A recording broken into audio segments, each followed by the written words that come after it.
como é que esse trabalho da polícia? Você já contou que as inspetoras te dão proteção e a polícia, mas como é esse trabalho? Você já teve que pular muro, já teve que invadir casa, quebrar, já se arranhou, já caiu, já foi mordido?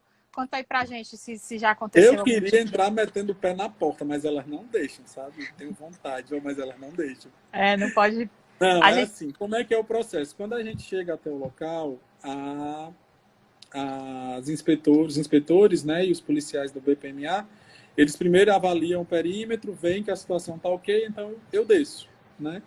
Se já existe a comprovação do maltrato, a polícia pode entrar, só que muitas vezes essa comprovação não ocorre. A abordagem, ela sempre é uma abordagem para que o cidadão deixe a polícia entrar na casa dele para avaliar a situação, quando existe uma denúncia. Mas muitas vezes ele pode se negar. E aí a polícia tem que pedir um mandado judicial para que possa entrar e avaliar aquela situação. Já houve uma situação de uns animais que estavam esse do canil, inclusive, foi um que eu pulei 2 casas para poder chegar até o muro do cidadão e ver a situação, porque não se conseguia encontrar para detectar naquela situação que já havia indícios de maltrato para que a juíza expedisse o mandado judicial para que a gente pudesse invadir a casa da pessoa. A polícia ela pode invadir desde que seja detectado que naquela situação existe realmente um crime. Né? Por isso que muitas vezes a gente precisa andar junto com eles para que essas situações possam ser avaliadas e não haja perda, por exemplo, de uma situação ou modificação de uma situação antes da perícia ou por conta dessa demora, né? Uhum. Mas Deixa já eu te aconteceu perguntar. sim, viu? Eu nunca levei carreira nem mordida, mas acho que ainda vou acabar levando. Já entrei em área pesada de crime com o pessoal do batalhão e da delegacia, né, em que a situação foi, vamos entrar, todo mundo preparado, eu no meio e eles todos em volta de mim, eu com colete para que se acontecesse aí, vamos em frente, né? Tá dizendo que é Essa bom treinar a situação, corrida, que vai que precisa. essa situação nem era uma situação de maltrato, mas era uma área de risco, era uma área perigosa, né? Então acaba que a gente passa por essas situações. E Essa... eu não sou atleta, né? Dá para se ver pela minha figura que eu não sou uma pessoa muito atlética, mas eu subi e desci o muro, porque eu não ia deixar de tentar detectar para que a polícia pudesse executar a sua atividade, né? Já que dependia É. de mim esse diagnóstico. A inspetora Elisiane está dizendo aqui que quando ela faz essa limpeza do perímetro, você fica sozinho com os Isso. animais, né? E faz tudo sozinho. Aí é você que determina o que se acabou, que já terminou o trabalho. Quando está Isso. tudo seguro, bem lembrado, né? Quando está tudo seguro, quem entra primeiro sou eu. Só eu que entro. E entro sozinho. Por quê? Porque essa avaliação pericial do local em si, ela é extremamente importante para o diagnóstico de maltrato e para o laudo final, para que não haja nenhum tipo de modificação. Então, eu entro, avalio a situação e faço a detecção prévia se há ou se não há um crime. Isso, olha, aqui há indícios de maus tratos. Então, aí a gente já passa para um novo período, o período que eu vou avaliar cada um dos animais, o período que a gente vai fazer fotografias, preencher todos os protocolos, fazer uma avaliação. Já houve situações em que o animal foi detectado como maltrato e dali mesmo ele já foi recolhido pela delegacia. Aí a gente já começa com uma outra etapa, que é para onde esse animal será encaminhado, que é esse problema que quem está por aqui sempre conhece, e na verdade conhece no Brasil todo, né? Esse procedimento tanto faz ser na Polícia Civil como no policiamento militar. O militar Isso, também é a consegue mesma invadir a coisa. casa. Ah, É a invasão mesma só com coisa. mandado, né? É a mesma coisa. A atividade policial das duas é a mesma. Ao chegar no ambiente, eles precisam dessa detecção. Talvez por isso é que quando eles recebem a denúncia, como eles sabem que o veterinário pode não estar disponível, eles perguntem se não tem um veterinário para acompanhar e avaliar essa situação. Eu tenho uma pergunta, mas eu acho que ela é mais para realmente, ela seria mais direcionada para a polícia. E eu gostaria de saber, porque assim, no Código Penal, quando uma situação ela está em flagrante, não precisa de um mandado. Não, precisa Não não. precisa. E Então, isso é assim, cumprido. quem pode dizer Já aconteceu. se é realmente um flagrante não vai ser a polícia, é o perito. Exato. Porque é diferente. Já aconteceu. Diferente Com a das presença do causas. veterinário, com a minha presença, eu já disse, pode arrombar.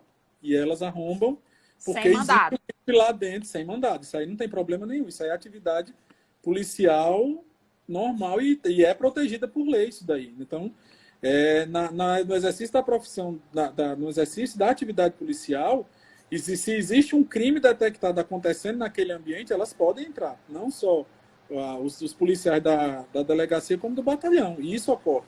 Mas, para isso, há necessidade de um perito atestar que existe, portanto, esse crime acontecendo, né? Uhum. Quando você faz... Eu faço já a tua pergunta, João. Só um minuto. Só João Marcos um tá adendo, fazendo... Cíntia. Por isso é que uma das conversas que a gente teve na Secretaria de Segurança Pública, né, o próprio representante do secretário, ele falou da contratação de veterinários de um número grande, porque eles precisam do veterinário 24 horas. Eles precisam de um contingente de veterinários que o batalhão possa receber a denúncia, já que o batalhão, por exemplo, é o que fica 24 horas, e se dirigir até lá para averiguar, porque essa denúncia pode ser emergencial. Né? Essa é uma situação bem delicada, porque na prática a gente precisa de conversar mais sobre isso, precisa de treinamento. Muito policial tem medo de fazer invasões, porque eles ainda não têm essa noção do que é maus tratos, e até porque só quem pode detectar que é maus tratos é um veterinário, né? Os próprios policiais, dependendo da cena, não pode fazer isso. Uma moça perguntou aqui, a Mia, se qualquer pessoa do povo também pode fazer essa questão de flagrante de maus tratos. Existe a excludente de ilicitude, que é você fazer o arrombamento de uma propriedade, mas isso só pode acontecer se você já tiver tentado de tudo. Você já fez BO, você já chamou a polícia, já fez tudo que você tinha que fazer como cidadão e não aconteceu nada, e realmente esse animal está em maus tratos, como já aconteceu até comigo mesmo como comissão. Nós fizemos uma denúncia, o animal estava preso dentro de um terreno, acorrentado já há muitos dias. A gente tentou chamar, infelizmente a polícia, por ter um pequeno efetivo, não conseguiu comparecer. A gente chamou um chaveiro, filmou tudo, filmou toda a ação, chamamos um chaveiro que abriu o cadeado, entramos, pegamos o animal, saímos, fechamos o cadeado, a pessoa levou o animal para o veterinário para fazer o laudo veterinário, e nós fizemos, já fomos direto para a delegacia para formalizar a denúncia lá, fazer o BO, levamos as imagens de como é que o animal estava. Então, a gente tem todo um excludente de ilicitude, porque nós fizemos toda a filmagem daquela situação. Então, quem presenciar uma situação de maus tratos, agora vai fazer um BO eletrônico, vai chamar a polícia. A questão de você fazer esse flagrante é um pouco delicada, e cada caso é um caso. Como o doutor Daniel falou, são situações muito delicadas, porque às vezes você acha que aquele animal está em maus tratos e ele não está. Eu mesmo já recebi denúncias de animais que estavam em maus tratos, e quando a polícia chegar lá com você, vê que não estava. E eu ficar numa situação de que também fui enganada, como a própria polícia, de que aquilo não aconteceu. Então, realmente é uma situação muito delicada, é uma linha muito tênue em você errar. Então, vamos fazer o nosso papel de sociedade, de que é criar essas estatísticas de maus tratos a animais, para que tanto o legislativo como o poder executivo possam perceber que isso está sendo muito mais percebido pela sociedade. Tem que fazer a denúncia da forma correta. Da forma correta. O ideal é não divulgar. A divulgação tem que ser para a polícia. A polícia toma as providências. Assim, nada é modificado, a perícia pode ser correta, e a gente consegue realmente determinar a presença de um crime. E aí a estatística ocorre, o animal pode ser resgatado, tudo pode acontecer de uma forma correta. Senão, sempre se faz alarde e a gente não consegue muitas vezes detectar nada depois. Daniel, quando você vai escrever esse laudo, né? Você fez lá a situação do maus tratos, viu toda a situação de perícia e tal. É nesse laudo que você me explicou que não existe a tipificação, né? Não dá para dizer o que é grave e o que não é, mas é de acordo com o que você escreve que vamos ter um encaminhamento, um inquérito policial encaminhado, né, para a justiça, para determinar a culpabilidade. Mas me explica mais como é que é feita a formação desse laudo. muitas vezes na própria solicitação da perícia, o delegado, o juiz, o promotor, ele já faz perguntas que ele quer saber, do que ele quer saber diretamente. E essas perguntas vêm, muitas vezes, se não houve morte do animal, se houve maltrato relacionado, se houve crueldade, se a lesão é uma lesão acidental ou intencional. Essas situações é que a gente acaba determinando no laudo.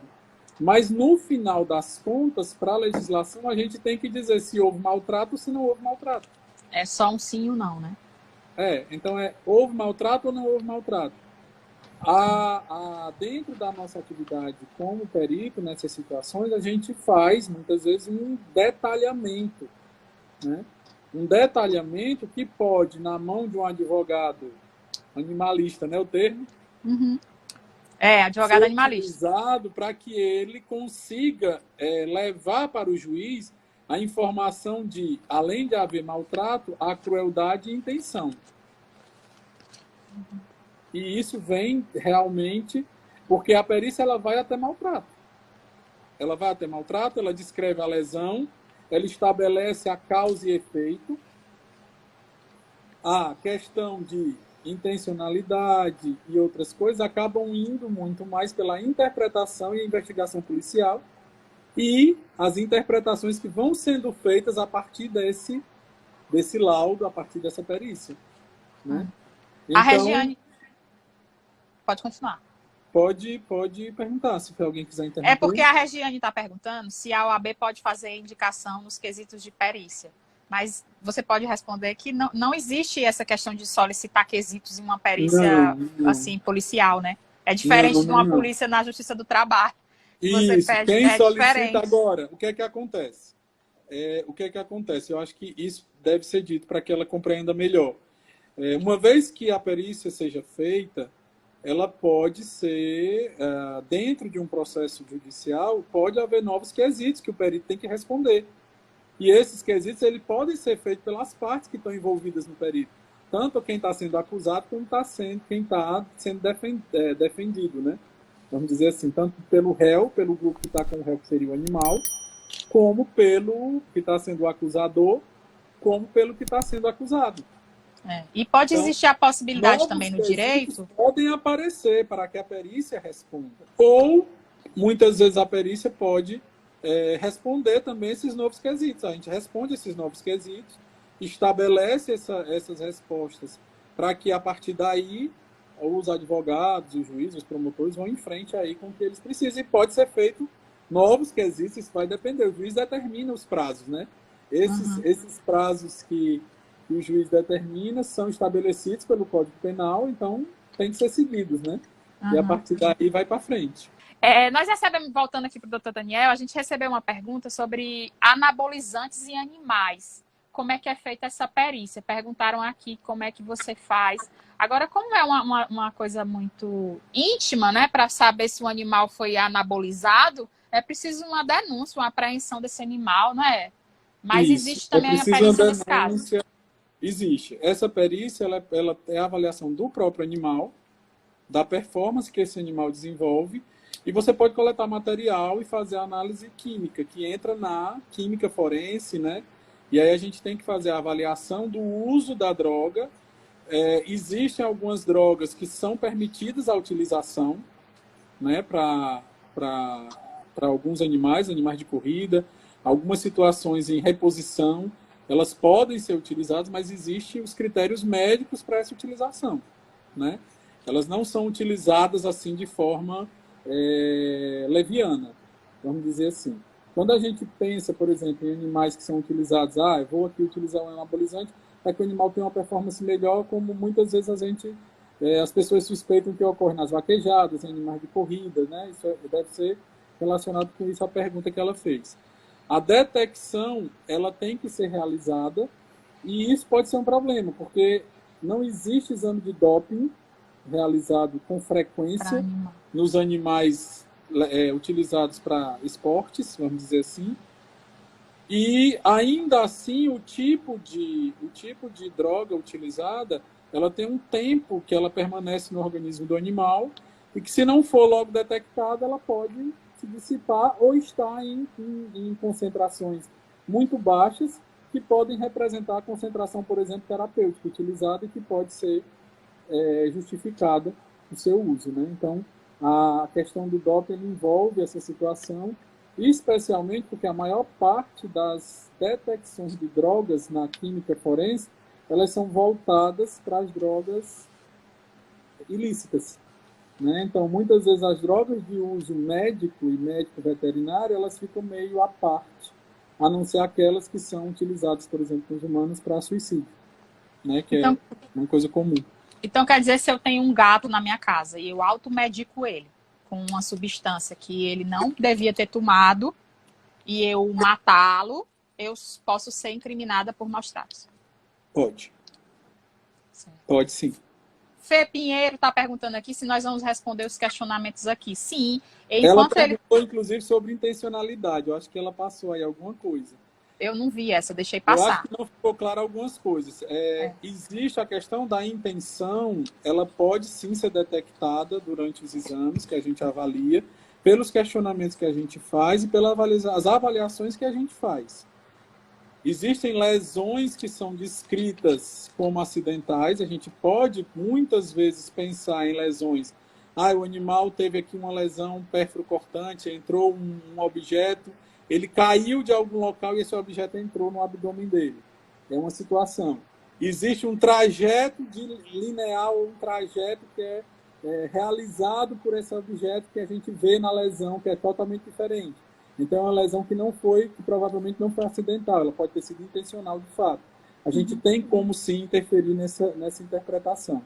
Eu acho que não ficou isso claro quando eu disse que muitas vezes a intenção vem da investigação policial, como de fato, em algumas situações de maus tratos, especialmente relacionadas com a negligência, elas vêm também da investigação policial. Agora, durante a avaliação do local, a gente sempre faz aquelas perguntas que o médico, o veterinário, e o advogado, e o juiz, eles são acostumados a fazer. São perguntas escorregadias, para que a gente possa encalacrar a pessoa em situações. Ou seja, a gente pergunta e depois repergunta de forma diferente, para que ela possa nos responder o que a gente precisa saber. Então, muitas vezes a gente chega e diz, o seu animal sempre tem comida? Diz, tem. Qual é o horário? O horário... Não, doutor, eu boto quando eu chego do trabalho. A senhora trabalha de que horas a que horas? Não, eu trabalho 12, não, eu trabalho 24, folgo 36. Eu disse, então o animal fica 24 horas sem comer. Ele disse, não, tem quem bote. Quem bota? Tem quem bote. Quem bota? A pessoa não tem como... Então, assim, essas perguntas, elas também nos ajudam a chegar nessas interpretações que vão, ao final de tudo, chegar no laudo em si, no laudo final, né? Olha, estou vendo aqui minha amiga Norma, que é presidente da Associação Brasileira de Medicina Veterinária Legal, Esté, Elan, Carol. Eu vi tanta gente aqui, me desculpe se eu foi passando. Belize, Karina, estou vendo muita gente aqui. Minha irmã está aqui também assistindo. Gente, obrigada, gente. Obrigada. É um prazer ter vocês aqui. Eu sei que muita gente aqui está esperando a pergunta, assim, que todo mundo quer saber, né? O que é que precisa fazer para ser um perito, para auxiliar a polícia na questão dos maus tratos animais? Mas antes de você me responder, enquanto ele estiver respondendo, eu pelo menos já não tenho mais nenhuma pergunta aqui do meu roteiro para fazer o doutor. Então, quem tiver pergunta, enquanto ele está respondendo, vai fazendo aí, que eu vou anotando para quando ele terminar, ele responder. Então, deixa ele responder aí o que é que precisa para ser um perito veterinário. E aí vocês vão fazendo as perguntas que vocês quiserem e eu vou anotando aqui. E aí depois eu respondo a pergunta de uma seguidora que pediu para eu falar de novo como é que essas ações que a gente faz para que o Estado providencie um local para triagem desses animais. Então, quando ele terminar... Oi? Fundamental, inclusive. Aí eu vou falar para vocês das ações que a gente tem solicitando isso. Então, bom, diga aí para os seus... A primeira coisa é ser médico veterinário. Começa logo daí, né? Legalmente, somente o médico veterinário pode atuar com imperícia. A perícia ela é um braço amplo, então nós temos diversos profissionais. O biólogo, ele anda de lado com a gente, o engenheiro ambiental, ele anda de lado com a gente, o engenheiro de pesca anda de lado com a gente, mas a atividade pericial, ela é do médico veterinário na detecção de crime de maus-tratos. Existem diversos cargos de peritos que são auxiliares dentro do processo de perícia, que são ocupados na polícia, polícias estaduais, polícias científicas e polícia federal. Mas a primeira coisa é ser médico veterinário. E aí as pessoas sempre pensam que para ser perito você precisa ser patologista. Não. Você precisa ser médico veterinário e você tem sim que ter um conhecimento de patologia que envolve o conhecimento de lesões, o reconhecimento de lesões, a descrição dessas lesões que a patologia faz de forma muito tranquila, por conta dessa formação específica em lesões. Hoje nós temos as faculdades de veterinária, pelo menos aqui no estado do Ceará, todas têm como obrigatória a disciplina de medicina veterinária legal, que já dá uma formação básica para o aluno que pode seguir essa área. Existe uma especialização em medicina veterinária legal, né, que é a única que tem no Brasil, tem turmas em São Paulo e em Curitiba. E nós temos, houve um projeto que existia pós-graduação em medicina veterinária legal, né, dentro de um projeto que foi feito pelo CNPq e pela CAPES, que envolveu a USP, a Unesp, a Universidade Federal do Paraná e a Universidade Federal de Pernambuco, Rural de Pernambuco, que também ajudou nessa formação.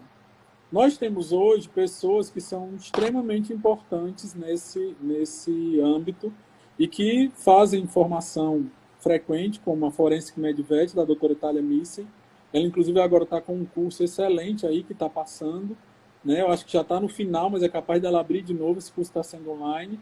Tem a Peritos Vet, que é da doutora Luciana Vargas e da doutora Janaína Hammerschmidt, também é excelente, tem cursos excelentes, que são cursos de formação. Tem a especialização, e nós temos o farol da medicina legal e da perícia, que é a Associação Brasileira de Medicina Veterinária Legal, que aceita a Associação de Médicos Veterinários, e lá tem as informações de cursos, tem material didático, tem as informações de congresso. Nós temos um congresso bianual, né, a cada 2 anos, de medicina veterinária legal, é um congresso internacional, então a gente traz gente de todo canto, o congresso é maravilhoso, e em seguida, o que é que se precisa para atuar como perícia? A gente tem a perícia civil, e aí qualquer médico veterinário pode participar, e as perícias criminais, geralmente elas são perícias que precisam ser perícias oficiais. Então a gente precisa de um perito oficial, a gente precisa de concurso público para perito. E nós temos 6. Hã? Aqui nós temos 6. Não, aqui no Ceará. Nós temos um convênio com peritos voluntários. Hoje são voluntários. Conselho de veterinária. Nada do que qualquer um de nós faça é remunerado. Por exemplo, se eu estivesse no meio dessa região perigosa e eu levasse um tiro e ficasse sem andar, o doutor Daniel era tão bonitinho, gordinho, olha a bochechinha dele, tão lindo. Não, era só isso que acontecia. Também é por isso, Cíntia, que muitos veterinários se recusam a ir. Porque não há qualquer proteção, não é mercenarismo. É também uma questão de proteção. A gente faz um trabalho de alta periculosidade. Você não sabe o que é que você vai encontrar. Né? Então, a gente está ali junto com a polícia. O perito oficial é um perito policial, ele é da força policial. Tanto da polícia civil, quanto da polícia federal. Então, ele tem também treinamento policial. Ele não seria só um médico veterinário, ele seria também um médico veterinário com treinamento policial. Então, né? Se o veterinário... Eu lembro que foi nessa situação que as inspetoras disseram, qualquer coisa, se jogue no chão. Né? E aí eu disse, bom, de bunda para cima ou de bunda para baixo? Então, quer dizer que um veterinário, tendo todas essas qualificações que você disse, e ele quiser se voluntariar, o que ele precisa fazer? Ele tem todas essas qualificações que você disse para ser um perito. Não tem problema, mas ele tem que entender que no momento desse voluntariado não existe remuneração, nem existe proteção nenhuma. Tá? esse trabalho que a gente faz, ele é feito através do Conselho de Veterinária. A gente vem lutando, e aí eu vou fazer um pouco de propaganda aqui do nosso conselho, porque a gente teve reunião com o secretário de Segurança Pública, a gente teve reunião com o pessoal da perícia forense do estado do Ceará. Se você não sabe, sim, que o estado do Ceará, ele tem vagas para patologista veterinário no IML. Então, a população, quando morresse um animal, era para levar os animais para o IML, mas não existe. Existe o cargo, mas ele nunca teve concurso público. Então, a gente tentou interpelar junto à perícia forense para que no próximo concurso de peritos o médico veterinário fosse incluído. E eu espero que isso aconteça, né? O problema é exatamente esse, a questão da oficialidade das coisas. Então, o perito oficial ele tem realmente que existir. No quadro, como já existe na Justiça, na Polícia Federal, ele tem que existir nas estaduais. Alguns estados já têm o perito veterinário. O estado do Ceará precisa ter perito veterinário, precisa ter perito biólogo, precisa ter perito engenheiro de pesca, precisa ter perito advogado, precisa ter perito de várias áreas oficiais, para que para que a sociedade não dependa do voluntariado. Eu não estou aqui reclamando, mas existe essa necessidade, e eu acho que vocês, como comissão da OAB, podem ajudar a sociedade nesse sentido também. Vocês já fazem isso, mas o foco da sociedade também tem que voltar para isso, porque não tem como, você depender do voluntariado, você fica perdido, você não tem nem como cobrar a pessoa. Entende? A Regiane fez uma pergunta aqui, perguntando se a OAB conta com algum perito veterinário. Regiane, não, a OAB ela não conta com nenhum perito, até porque o doutor Daniel já explicou, a perícia ela é feita por um perito oficial. Para essa perícia ser válida, ela precisa ser feita por uma dessas pessoas que tem esse convênio, senão ela não é válida. Porém, quando a gente está com alguma situação, como eu falei, que a gente liga para o batalhão e ele diz que só podem ir ao local se a gente tiver um veterinário, e o doutor Daniel também já explicou e depois pode corroborar com a minha resposta, esse veterinário pode ir até o local, pode atestar se realmente esse animal está com situação de maus tratos. A gente tem uma veterinária, eu não lembro o nome dela agora, porque essa parte não é feita muito por mim, mas a gente paga para ela. A gente paga uma visita que ela faz até o local para poder ela ir nos horários, porque como a situação de flagrante ela não pode ser detectada assim a olhos vistos por qualquer pessoa e só um veterinário pode dizer, então a gente precisa levar ela. Então, às vezes, a gente paga essa veterinária para ir. De fato, os veterinários, e aí foi até, eu acho, louvável vocês falarem que pagam a veterinária, ela tem direito ao recebimento disso. Ela não é mercenária porque ela está atuando dessa forma. Ela está realizando um trabalho e precisa receber, né? Não é questão de ser ou não ser, não é questão de amar ou não amar os animais, isso não tem nada a ver com coisa, né? Então, o que eu gostaria de deixar, eu acho que nós estamos finalizando, né? Sim, faltam 13 minutos. Agradecer, né, para vocês todos, o trabalho que a gente faz é um trabalho de formiguinha, embora seja grande, né, mas é um trabalho de formiguinha. A Cíntia bem sabe, é um trabalho que muitas vezes é descentralizado. A OAB faz um pouquinho aqui, a DPMA faz um pouquinho ali, o Conselho faz um pouquinho ali. Infelizmente é descentralizado, a gente tenta muitas vezes juntar essas forças e não consegue, né? As questões políticas, elas interferem muito, né, Cíntia? A gente sabe disso. Sim, sim. Mas a gente continua seguindo o nosso trabalho, né? Por enquanto eu estou fazendo esse trabalho voluntário, eu espero que abra-se o concurso para médico veterinário no estado do Ceará. E está funcionando nessa pandemia, nessa quarentena, está funcionando. De perícia, né? Que tem um sistema de perícia. Como é, Cíntia? Desculpe. Está funcionando na pandemia, mesmo a delegacia atuando só nos flagrantes, está funcionando. Vocês estão indo nos locais, tudo. Se há necessidade, se houver convocação, eu irei sem problema nenhum. Não tem problema nenhum. A delegacia continua funcionando. Então, gente, mais uma vez, Daniel, muito obrigada. Eu que agradeço. Esse projeto... Eu nunca fiz, né? Eu espero que tenha sido bacana para todos. Eu gostei muito. Tem muita gente aqui que eu conheço. Não pude cumprimentar todos, mas fui vendo. Eu disse, meu Deus, se eu não cumprimentar, vão ficar com raiva de mim, não vão. Né? Eu mando um beijo, um grande abraço para todos, né, que estão aqui.